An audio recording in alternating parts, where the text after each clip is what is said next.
Please stand clear of the doors. Por favor, manténganse alejado de las puertas. Good evening, everybody. My name is Jim. This is More Sunshine, Please, the Tuesday night live stream. How are you? I hope you're doing well. Today on the show, a top 15 list as always, something to eat as always, and some Disney news maybe. But let's see who's here in the chat.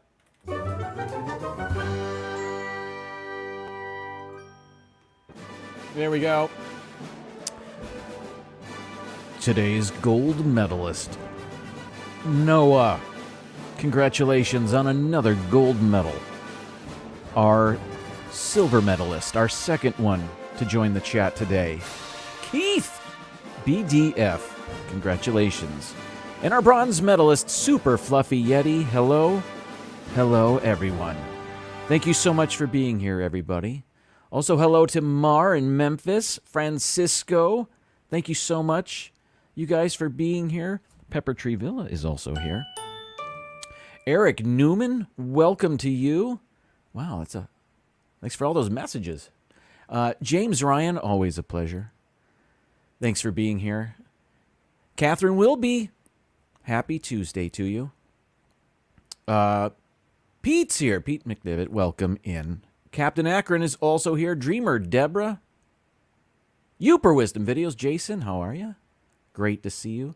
I think I skipped a bunch, but I do apologize for that. If you're here, keep chatting. Hopefully I'll see you. I'm not very good at following the chat, but I do my best. I'm getting better. I like to tell myself I'm getting better, but I'm not. I try to be better about the chat. But I get in here, I get into all this live stream stuff, and it's all about me. That's all I care about. That's not true, but it's what it seems like. What's this? Dreamer Deborah, welcome. Okay, what's going on? First things, actually, second things second. I like to celebrate the National Whatever Day. Paul Eichenlaub, welcome in. Evening. Today, I got a couple of things. Actually, there's many things going on today. One is that I'm not celebrating, and I didn't even think I was going to mention, but it's National Acorn Squash Day. You'd think that would be right up my alley, but I don't have anything prepared for that. I do have something prepared for this, however.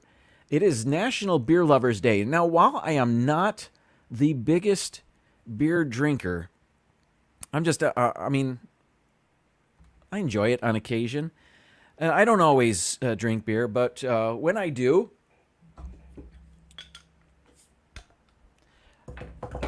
so this is one of the days I'm celebrating today, just because.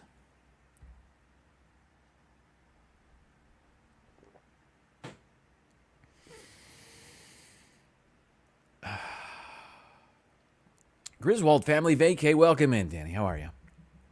Let's see.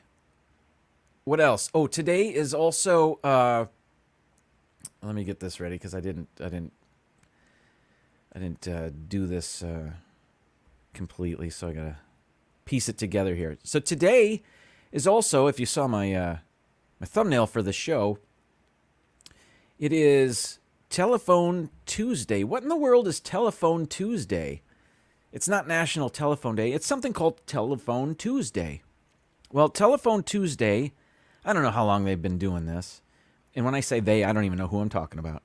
But Telephone Tuesday is the Tuesday after Labor Day. Because so many people have the day off on Labor Day, a lot of business gets postponed until the day after Labor Day. Included in that is a bunch of telephone calls.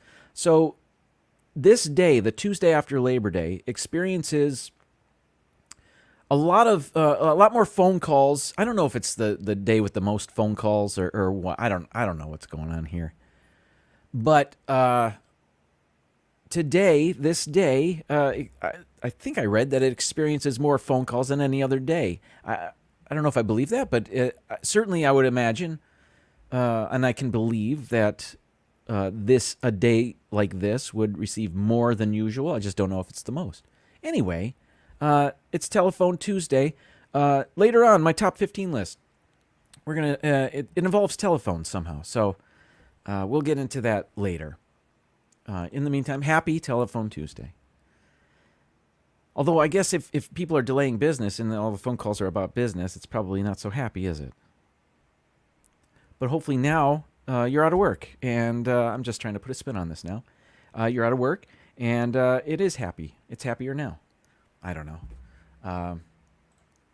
I'm just flapping my gums here. Bob and Kelly, welcome in. Great to see you. And Jeffrey Resendez, long time no see. D&G Explorers are also here. Thanks, everybody. Speaking of Dilly Dilly, National Beer Lovers Day.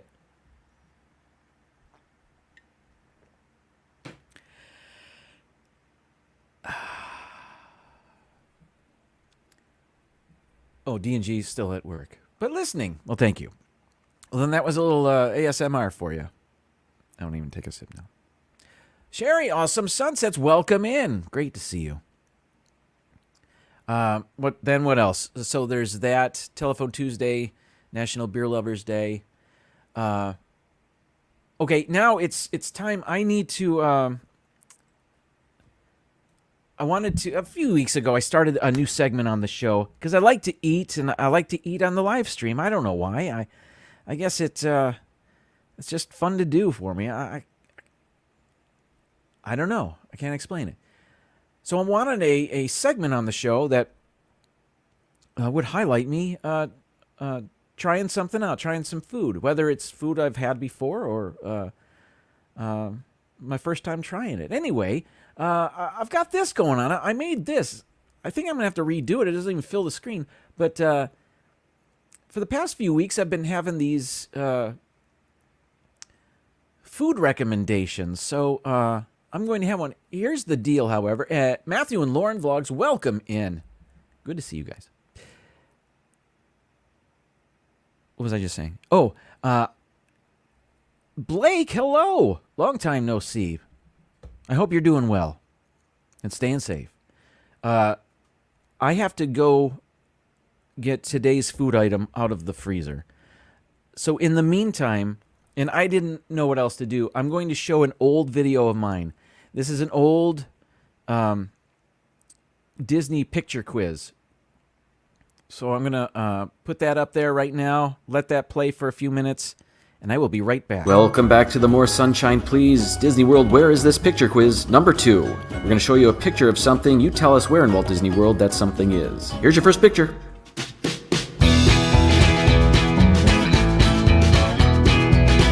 This looks like a billboard, but where is it? Here's your hint. This is near the entrance to one of the parks. It's actually inside the park. But which park?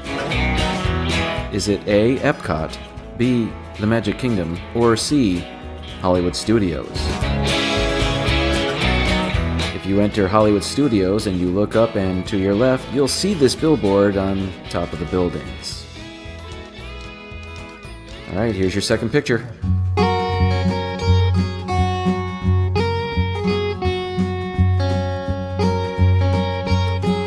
Where is this? Your hint is, this is located in Epcot. But where in Epcot?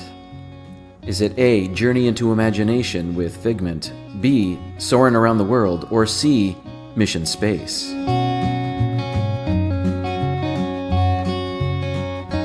You will find this on the sign to Soarin' Around the World inside the Land Pavilion at Epcot. Here is your third picture. Where is this? What is this? Here's your hint. This is found atop a building in one of the parks. But which building? Is this on top of A, the Discovery Trading Company in Animal Kingdom, B, Aloha Isle Refreshments in the Magic Kingdom, or C, on top of the Tangerine Cafe in Epcot? It's on top of the Discovery Trading Company in the Animal Kingdom. The Animal Well, this was What fun. was I saying? Thanks for watching. We hope you enjoyed it. Tune in every Monday. We'll give you a new No, not picture every Monday. I haven't quiz. done that in years. Subscribe, like, all that jazz. Thanks for watching. Anyway, so okay, that was just. I hope you enjoyed that. I haven't made one of those in a while, and I do have the materials to create another one. I just have to get that out there. I know Noah, among other people, always enjoyed it, and we're fantastic at them.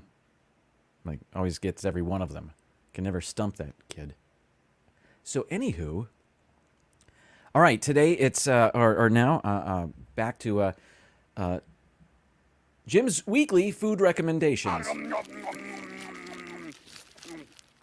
Okay, so I'm sorry, pardon me.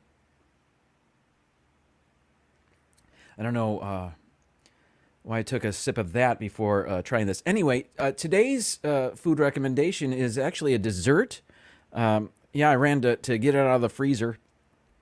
I'm going to hold it up. Perhaps some of you, this is not a new, I don't believe this is a new item, but it's relatively new to me. It is, it's called Kado Avocado Frozen Dessert. This is ice cream of sorts made from avocados.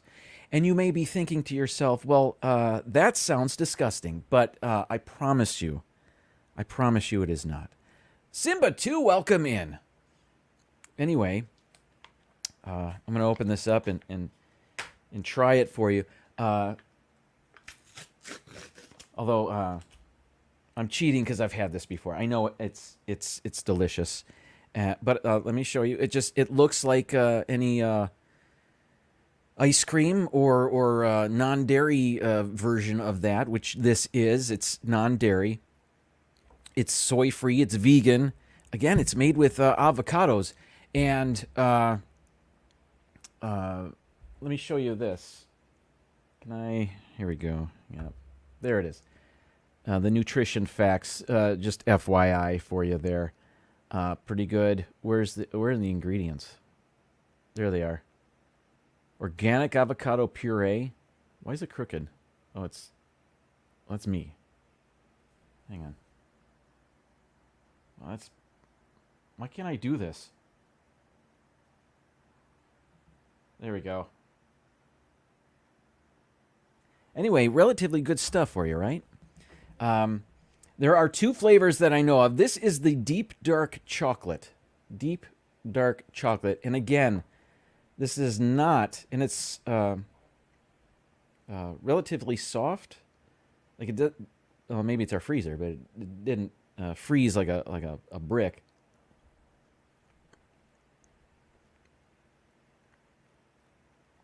There is no hint of avocado.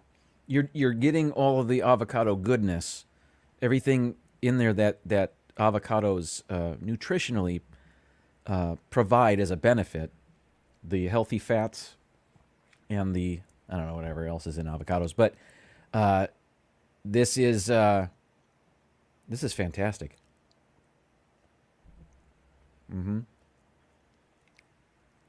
Paul knows. Well, actually, Paul knows someone that knows. Yeah, so today's food recommendation. Again, no hint of avocado there. All right. Now, before I went to get that, I had planned on a time killer so that I could run and get that out of the freezer. I did not plan on anything so I could run it back to the freezer. So I've got to make a phone call. So somebody can help me with that. All right. I beg your pardon. Listen to this for a second. Hi, can you come get this ice cream for me and put it back in the freezer? Thank you so much. Okay, bye. All right. I got some help. Some help coming. Okay, so let me pack it back up. Oh. One more bite. You rang. Yeah, How was it? that was delicious. Thank you so much. Okay, no, it's right there. Okay. I'm tethered here. I couldn't. All right, thank you. You're welcome. No, not yet. Not right now. Not after that. Okay, so there's that. What's next on my agenda? It is 7:15. I had some Disney news, perhaps. So let's see what's going on. I don't talk about this every week, but I thought my show, I thought it was Disney-centric, and as I'm putting the show together, I thought, man, I don't really have anything Disney about this. But at Downscale, welcome in. I don't know if I said hi to you, but that's right. If a little's good, a lot must be great. All right, so a little bit of Disney news here. I'm just going to read, not a lot, just going to go down some news items. We've got, the Creations, I'm going to start over. Creations Shop and Club Cool are opening on September 15th at Epcot. And Creations Shop is going to replace Mouse Gear at Epcot as being the flagship store there. Connected to that will be Club Cool, where they used to have the free samples of sodas from around the world. And I guess they will again. It's coming back. It's been closed for a year or so, or maybe well over a year. I don't recall now. But Mouse Gear was shut down. Club Cool was shut down. They are coming back September 15th. So Beverly makes its return, I hope. Next, Sonny Eclipse returns to Cosmic Rays at Magic Kingdom after a brief absence. It says Sonny Eclipse has returned to his home at Cosmic Rays. He was likely put away while an event was held inside Cosmic Rays. So I guess he's back. I didn't know he was gone, but he's back. Spaceship Earth Beacon of Magic nighttime lights are being tested at Epcot. Let's see. The 4 icons of the Walt Disney World parks will become, quote, beacons of magic. I guess they'll be all lit up, special for the 50th anniversary. This summer, points of light were installed across the face of Spaceship Earth to turn it into a beacon. The lights are rapidly changing from green to blue to white to red, making Spaceship Earth itself appear to change color. Cool. Disney's it was the Avocado. Disney's Polynesian Resort Monorail station has finally reopened. That has been closed for a long time. They were redoing it all. After a long refurbishment period, the monorail station there has reopened. It had been closed since November of 2020, almost a year. Major reconstruction. The rest of the resort also saw changes.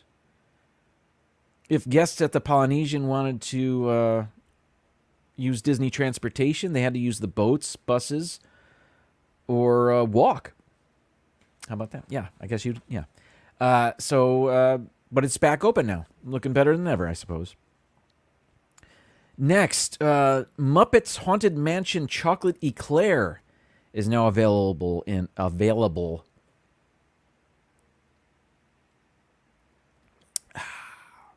Hollywood Studios. I wish I had a picture of this to show you. I do not. I didn't have. I knew there was something I was forgetting today, and that's it. A picture of these eclairs. There are 4 or 5 different eclairs, and on each eclair is the 4 portraits in the stretching room in its entirety. So very long images. But instead of having the usual ballerina on the tightrope, it's Janice. The Muppet named Janice is the ballerina on there. And the guys that are sitting on each other's shoulders, those are the pigs, the pigs and space pigs. The guy with the barrel of dynamite is the Muppet, and I can't remember his name, if I ever knew it. The one that blows stuff up with sticks of dynamite all the time. So they're the images, those stretching room portraits that you know and love, but with a Muppet twist. So they're kind of cool. And I don't know if I saw the fourth one. I can't remember it. Link Hogthrob. Is that really the name? Oh. How about that? Amy, AJC Magic TV, welcome in. Sorry, I had a frog in my throat there. One moment. I'll stop doing that, by the way. I'm done with doing the... okay. Next. Space 2... Space 220 is opening on September 20th. Space 220 is the space-themed restaurant that's going right next to Test Track in Epcot. It's opening. It will finally be opening on September 20th. Space 220 is an out-of-this-world culinary experience that will serve modern American cuisine with the celestial panorama of a space station. So there will be no windows to the outside. Instead, there'll be screens that mimic windows, and they'll have you'll see the stars and stuff. And when you enter the restaurant, there's a room that's supposed to be like a giant elevator that takes you up to the restaurant, which is supposed to be floating above space. I'm sorry, floating above Earth, 220 miles up, which is why the restaurant is called Space 220. So, the restaurant menu will consist of a 2-course prefix menu for lunch and a 3-course prefix menu for dinner. All right. Well, that's it for Disney news. Okay. I guess we can get to my top 15 list. As I had mentioned earlier, it is Telephone Tuesday, and that inspired me to create a top 15 list with a telephone theme. But I couldn't think of one for the life of me that didn't involve movies. So today's top 15 list, there we go. Jim's top 15 movie phone calls. These are, can I say iconic phone calls, or very memorable phone calls that you've seen in movies. And I thought we'd count down 15 of the best. Margie Butcher, welcome in. If I've missed anybody else arriving to the show, welcome in. Thank you so much for spending part of your Tuesday with us. Surf Bum, good to see you as well. I see you there. So let's get to it. I've got some images here, and I'm going to set my timer again. I thought that worked well last week. 2 minutes. 2 minutes. Oh, man. Minute. Oh, before I continue, I forgot to introduce today's special guest. A return guest to the show will have a bit of involvement in this top 15 list. Please welcome in, and welcome back to the show, Elastigirl. Uh-oh. Am I frozen? What's going on? I hope this comes back.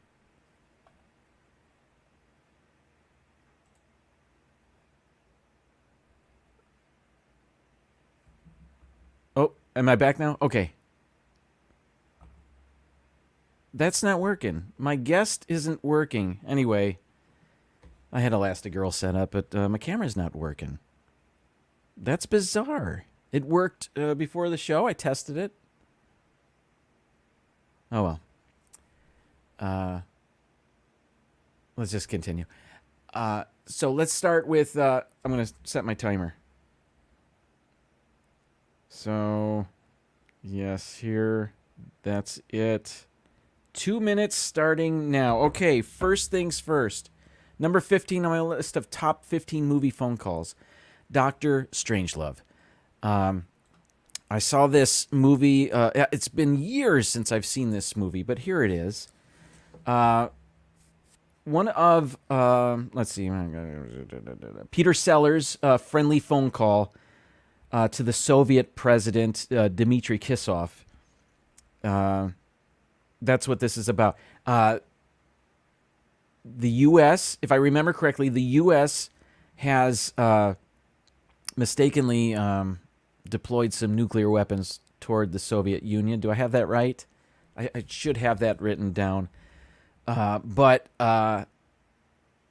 Peter Sellers playing multiple roles in the movie, one of them being the president, makes a phone call. President Merkin Muffley, that's his name. And he has to call the Soviet president and tell him, we mistakenly sent nuclear bombs to you. And it starts out very cordial. And by the way, you only ever see this shot of the phone call. You never see or hear the Soviet president.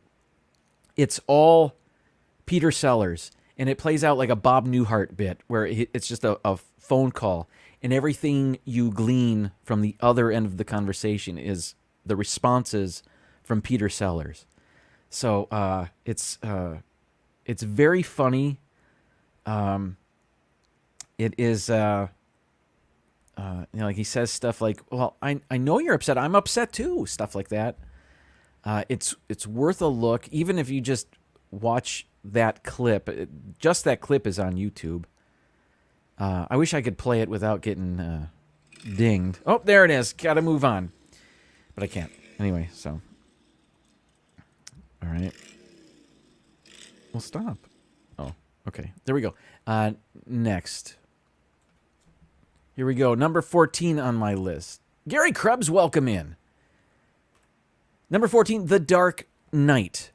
Now, this is a little weird, but it is a very, very important phone call in the movie. I do have something written down for this. The character Kilson, or just known as Fat Thug in the credits, he was a delusional criminal who imagined hearing voices. After some point after his release from Arkham, the Joker found him and offered to remove the voices, replacing them with bright lights like Christmas. The Joker made arrangements for Kilson to have a cell phone surgically implanted just under the skin of his abdomen. After Gotham City police rounded up the Joker and his thugs, Kilson was thrown into the Joker's cell in the jail. Kilson tried to tell police that he was suffering from convulsions. The police didn't believe him until he collapsed. Then they were forced to take him out of the cell and do CPR on him, only to discover a long scar and a strange contusion on his stomach. The Joker took a hostage and demanded his one phone call. Somebody threw their cell phone to the Joker, who called that implanted phone that was in Fat Thug, and a detonation device blew up. It was a bomb, and it led to the Joker's escape, and the character Lau. If you remember the character Lau from that movie, he went to free Lau as well. So there were images I could have shown of the scar and stuff like that. I thought, no, that's just showing that guy on the floor is good enough. But something else. That was quite a phone call. And there's the timer. Okay, moving on. Number 13. This is good for me. Keep it moving, because I can babble. Swingers. This is Jon Favreau back in the mid-90s? 1996, actually. There's Jon Favreau from the movie Swingers. His character Mike delivers a memorable scene in which he hangs up with his ex to take a call from a potential news squeeze played by Heather Graham, who, like him, can't wrap her head around the rules of when you can make a phone call to a crush. He decides to call the girl he met in a bar, that's Heather Graham, but the answering machine cuts him off before he has a chance to give his number. So he tries again. And and he's stumbling his way through an explanation, and the machine cuts him off again. So he panics, and he leaves another message that cuts him off, and it's funny, and it's excruciating, but it's memorable. It's a great scene. In a scene like that, I saw the TV show Community, which I enjoy a lot, had a very similar. During the final credits, there was a scene like that where somebody leaves a mean message, and then tries to call back and leave a better message and apologize for the first one, but instead of getting cut off, they're just, no, that wasn't good. Let's do it again. So this bit has, and I'm sure there are other bits like that this has spawned. Did I see Gary Krebs with a $20 super chat? Thank you so much. Welcome to the show. You are too kind. That is very generous and extremely nice of you. Thank you very much. Welcome. Going through the chat now because I'm looking down and I'm not paying attention. It's Joey's World. Welcome in. We're counting down. Oh, I don't have my banner going. Top 15 movie phone calls. And I forgot to mention, there might be spoilers. Sorry. But, Gary, thank you again. All right. Moving on. Number 12. And this one's Dial M for Murder. A number of these movies, I'll be honest with you, I could play it off as if I've seen all of them. I have not seen this Alfred Hitchcock classic. Cynthia, Candy Mom 15. Everybody check out the Mickey Bunches live stream from Sunday? No, yesterday? Yesterday. I couldn't make it. I saw the replay. What an awesome show that was. Everybody there honoring Cynthia. It was so fun to watch. Pepper Tree Villa has seen Dial M for Murder, though.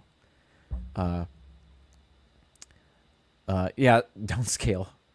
Do a top movie countdown with spoilers. Yeah, I can't not do it. I don't know enough about some of these movies to pretend like I know what I'm talking about. So, Dial M for Murder,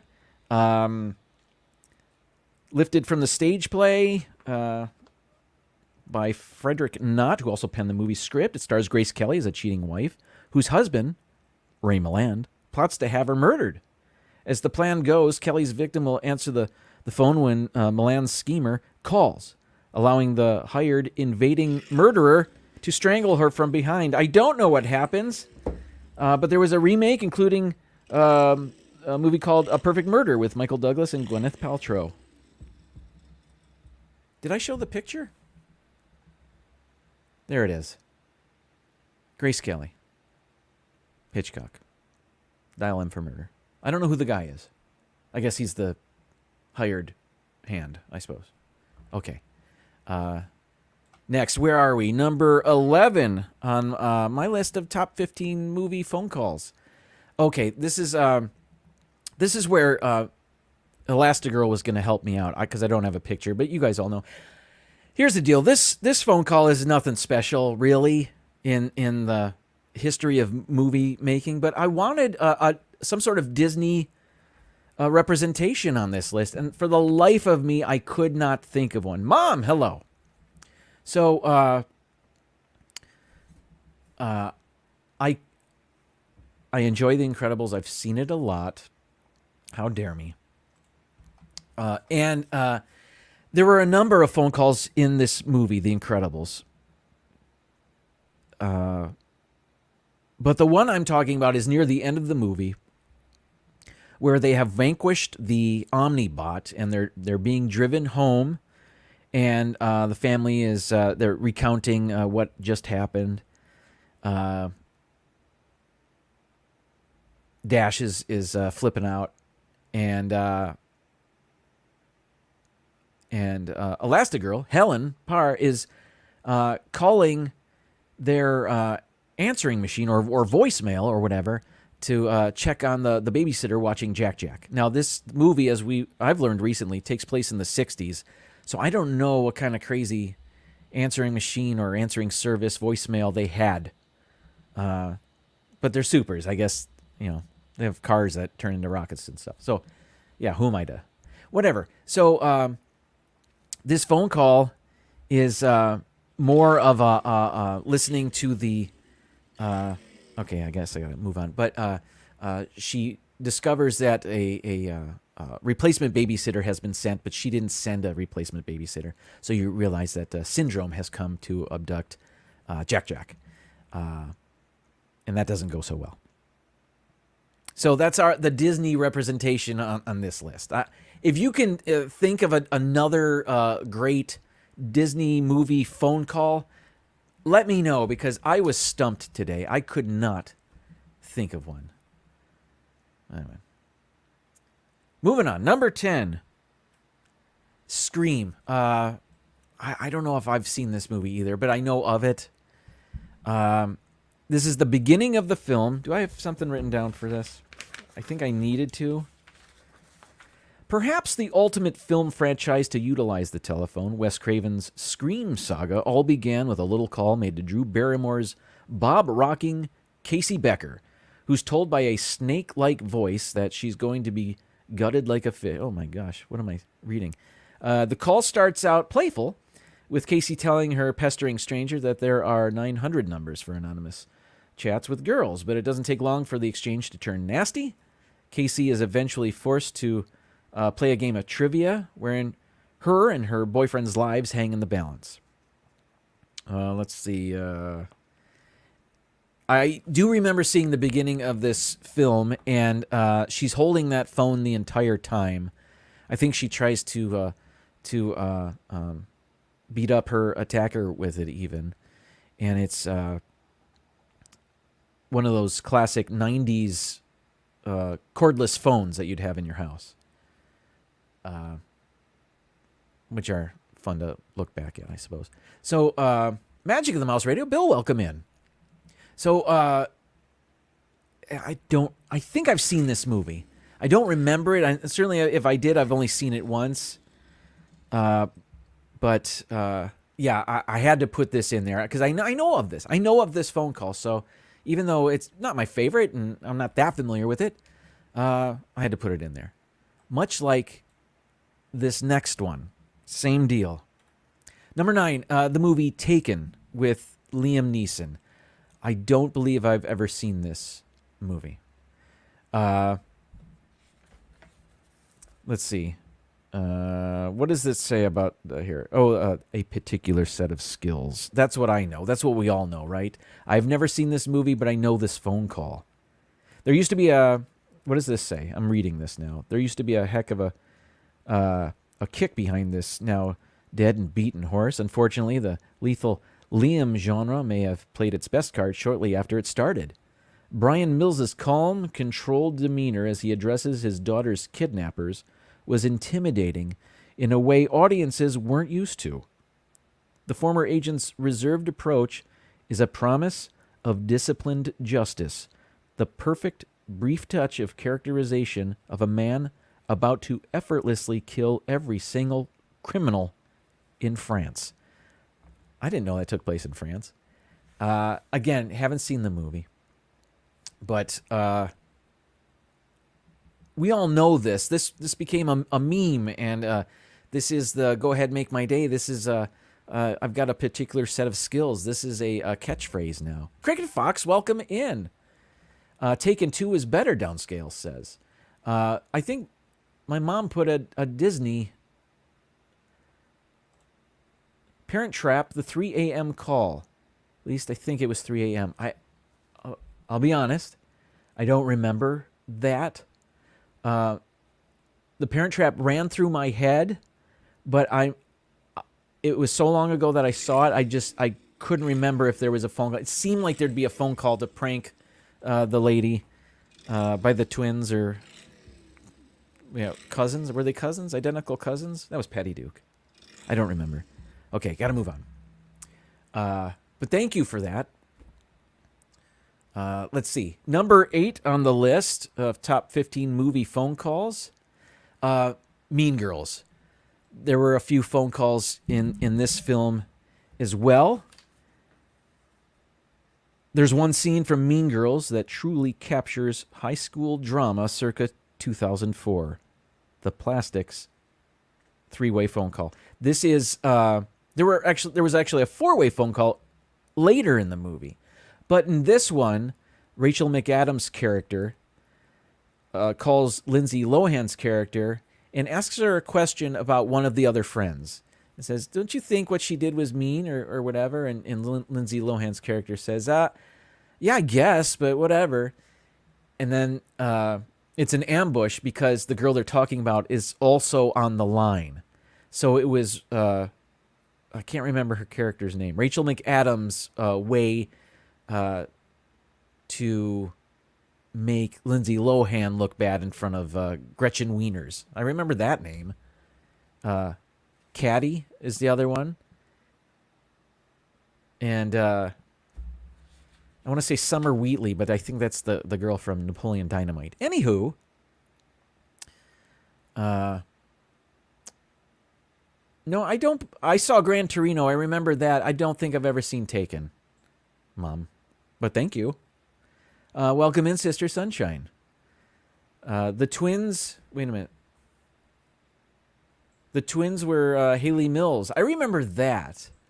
But I can't remember if they were sisters or cousins, or if I'm confusing that with a TV show.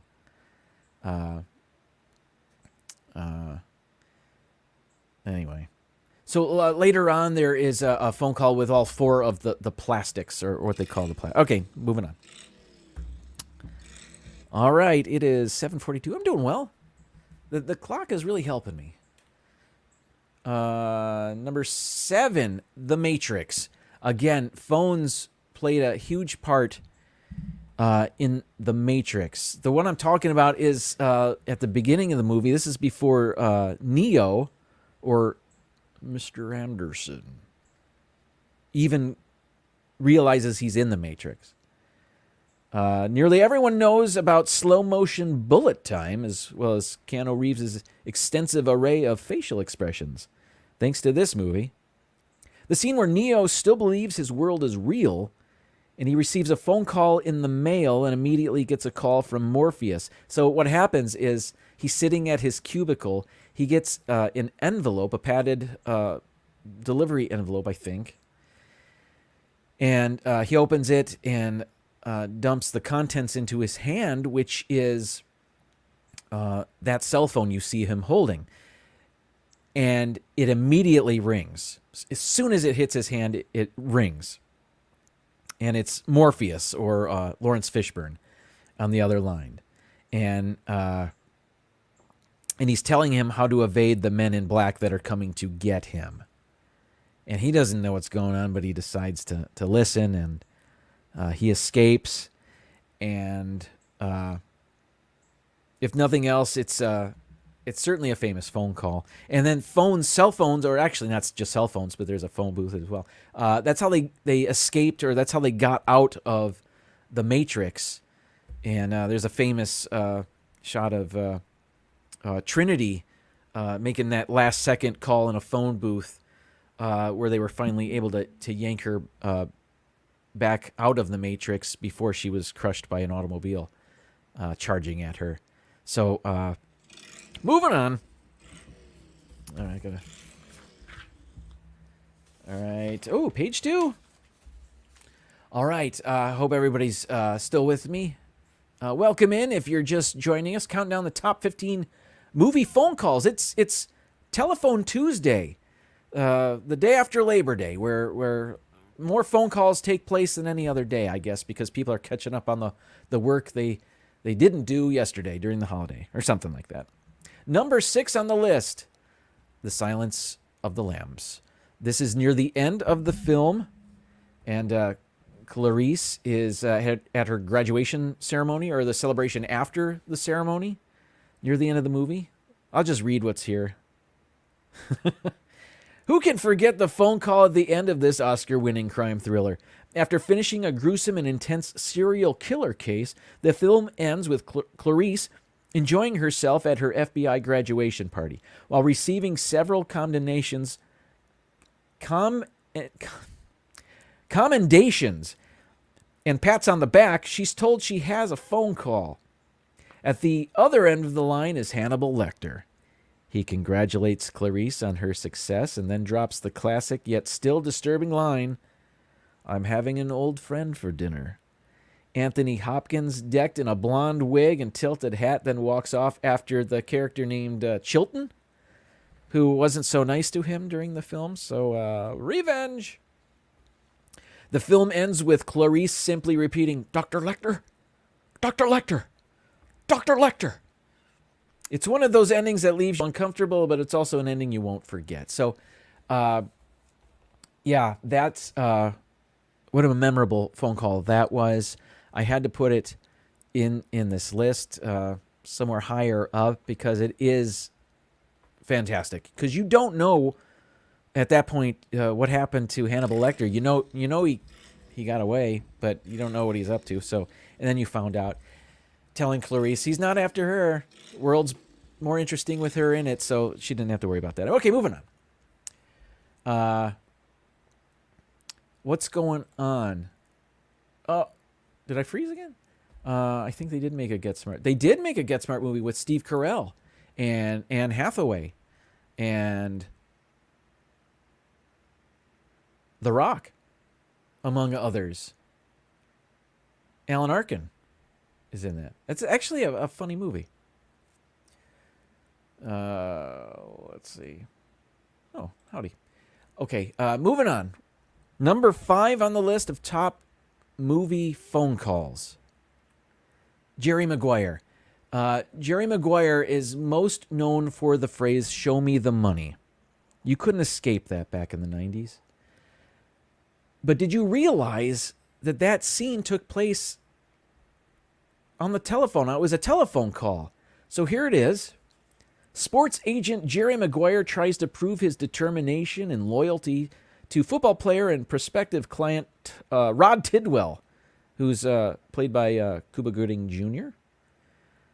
He's trying to show his loyalty to him by shouting, "Show me the money," down the phone. Here's where the phone call gets hilarious, and rightfully so. Again, I didn't write this, but I'm just reading it.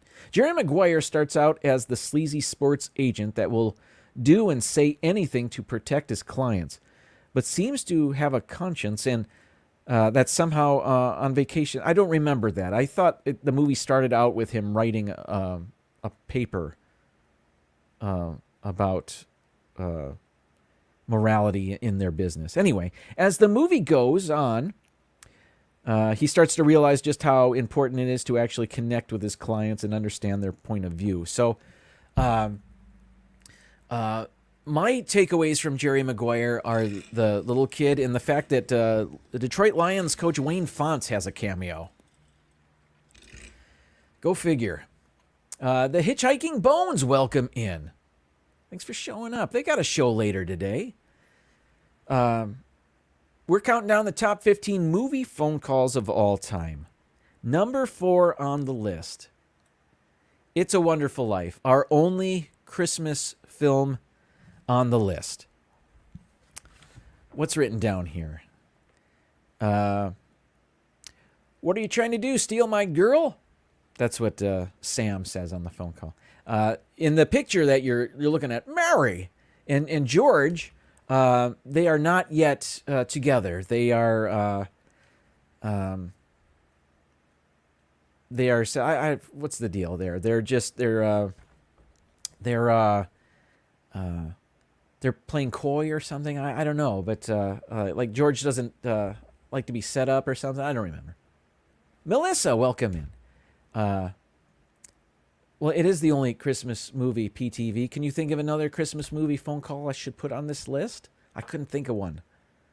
But there's this one. Anyway, let me go on. In this pivotal scene in It's a Wonderful Life, George Bailey and Mary are both on the line with Sam, George's friend Sam, the very friend who ultimately wires down on his luck George a $25,000 line of credit.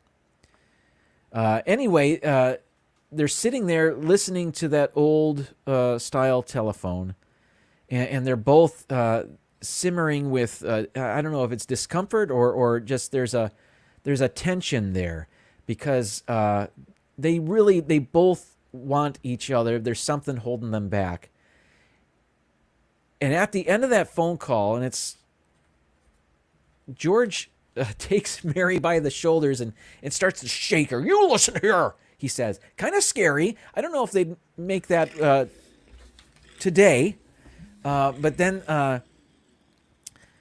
she starts to sob, and he gives her a hug and a kiss, a passionate kiss, and it's where they become, George and Mary, the couple. So it's an awesome scene. That phone call goes on for like 3.5 minutes. I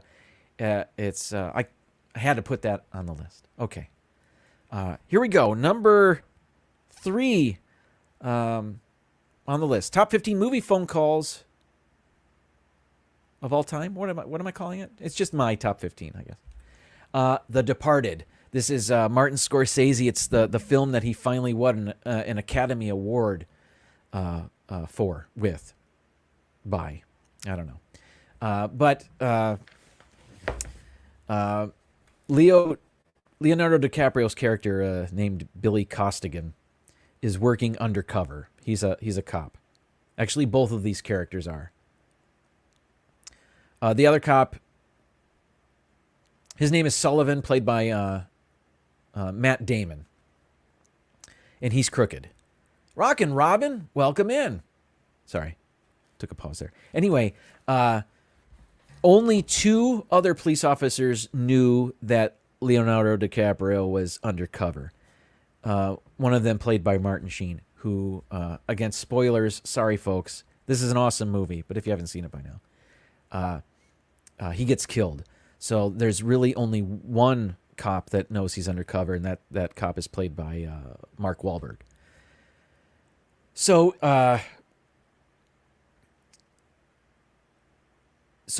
Matt Damon, who's crooked and is working for the gangsters, he picks up Martin Sheen's old cell phone, goes through the list of numbers, and sees the last number called, and he thinks it's the undercover cop. It's the snitch. So he I gotta say this. I'll just anyway. So Matt Damon calls that phone number, and Leonardo DiCaprio is just sitting in his apartment. Gets a phone call. He sees it's from Martin Sheen's number, who is dead. So he's like, "Who is this calling?" So he answers it, but says nothing. Matt Damon says nothing. They just like that. They're just sitting there in silence. It's awesome. And Leonardo DiCaprio hangs up. Matt Damon calls back. DiCaprio finally answers, and he says, "Who's calling me from a dead man's phone?" And Matt Damon plays along like, "Oh, I'm taking over the case." But DiCaprio's not buying it, and he hangs up on him. He's trying to fish who is this undercover cop, but he doesn't find out. Awesome movie, awesome scene. I had to put it up way high on this list. Yeah. All right, but these top 2 are pretty great. Timothy Rainwater's welcome in. 7:54. Here we go. Let me start my timer again. I'm not giving this next one enough time. Okay. 2 minutes. Here we go. Number 2 on my list of top 15 movie phone calls. This one from Ferris Bueller's Day Off. This is near the beginning of the movie. And Ed Rooney, the principal here, he gets a phone call from who he's told is Sloane Peterson's father, calling to have Sloane Peterson excused from school. Sloane Peterson is Ferris Bueller's girlfriend. Ferris Bueller is trying to get Sloane out of school. Sebastian the Crab, welcome in. So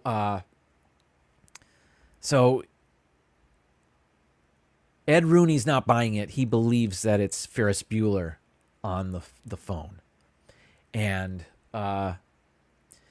so he's playing it up, and he believes he's talking to Ferris Bueller. However, he receives the office receives another phone call.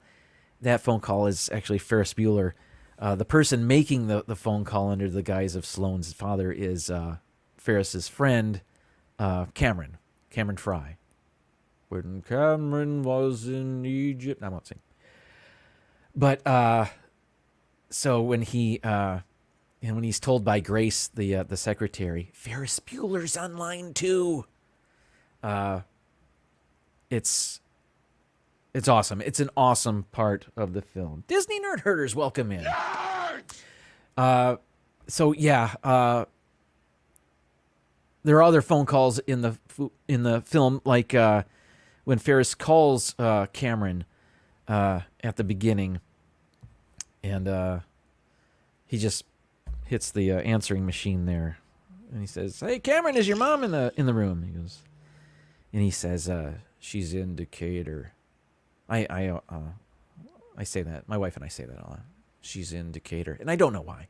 It's just one of those things. Michelle the Quilter, did I say hi to you? If I didn't, I see your name there. I feel like I did, but maybe I didn't. Oh well, welcome.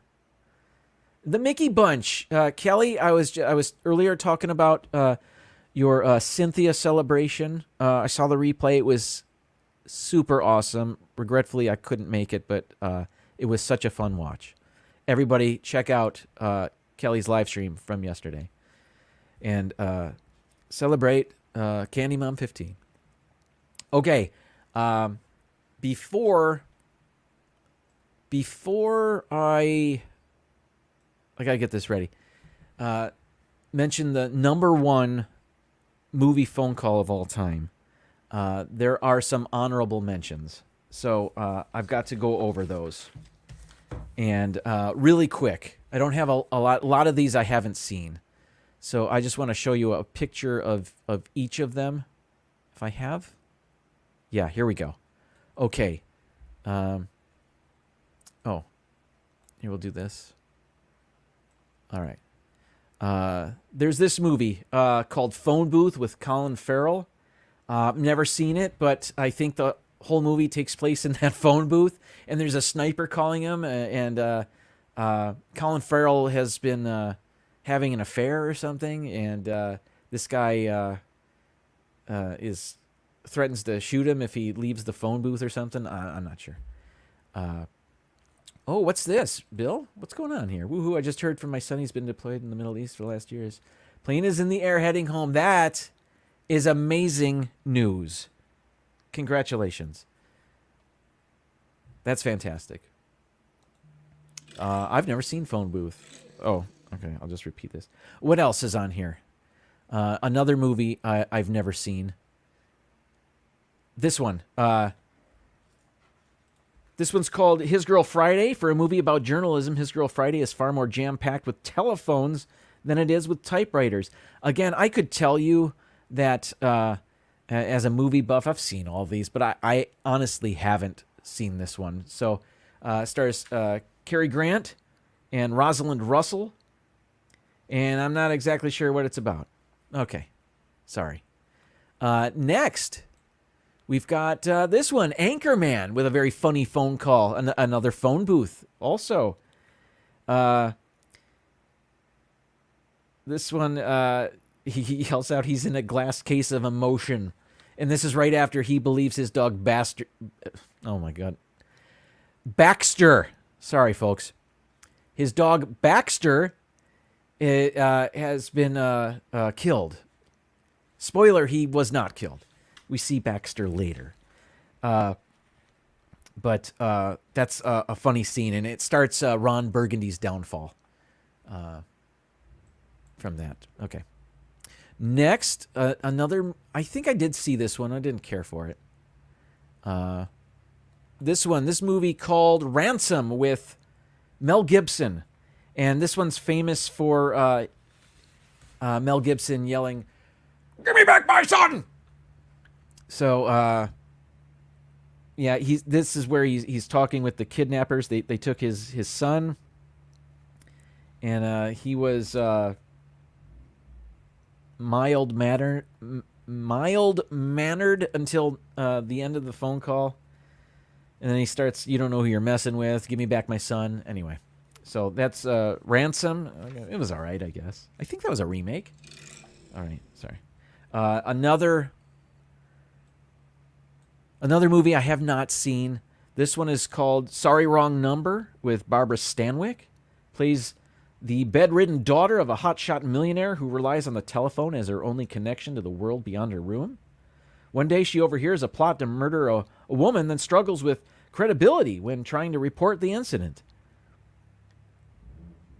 That's all I know. Okay, and I read that. I just read that. Next, another one. This is, I don't even know if I... This picture is kind of crazy, but it's also very campy, so I am going to show it. Where is it? Nightmare on Elm Street.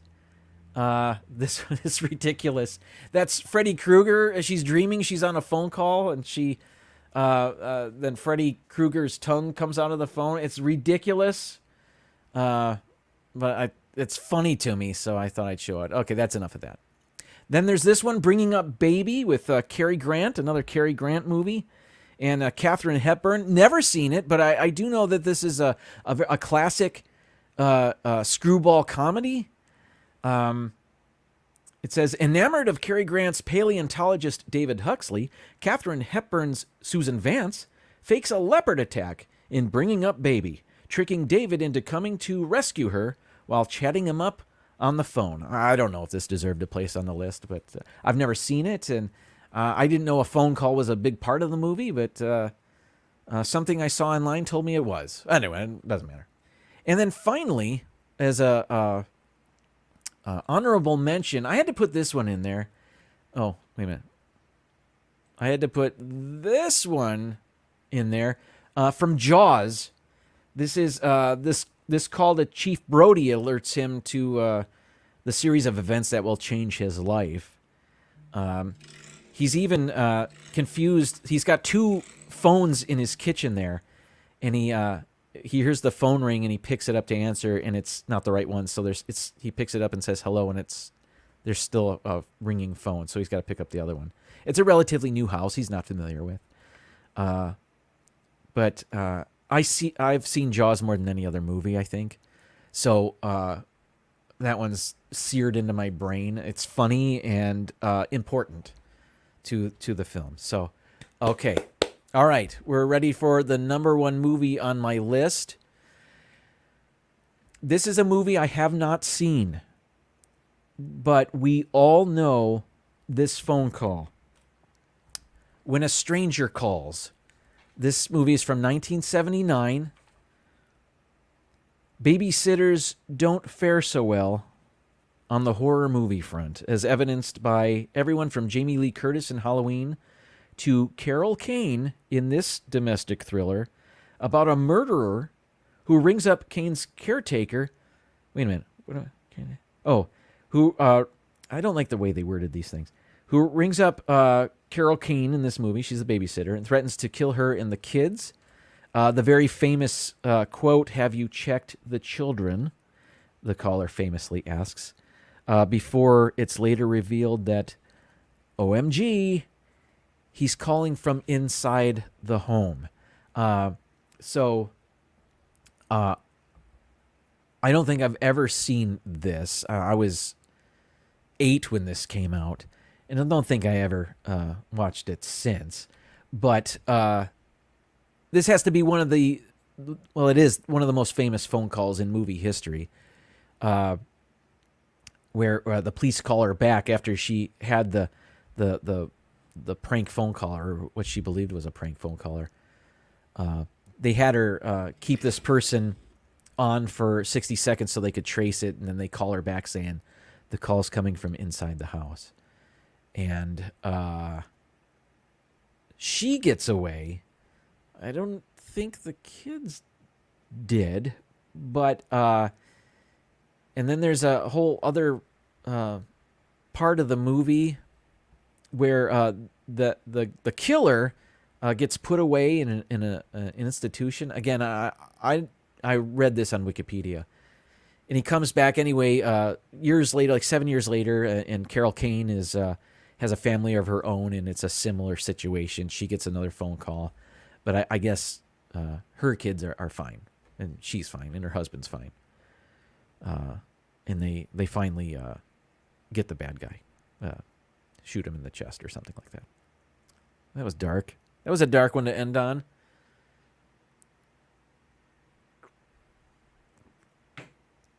Sorry, folks. I saw that on in the chat that Mouse Talk is not live tonight. So Melissa suggested I go another hour. I don't have enough stuff to talk about for another hour.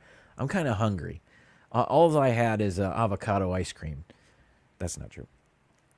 Thank you, Dean, theliveplace.com, your TV guide for family-friendly live streams, such as this, except when I mispronounce Baxter.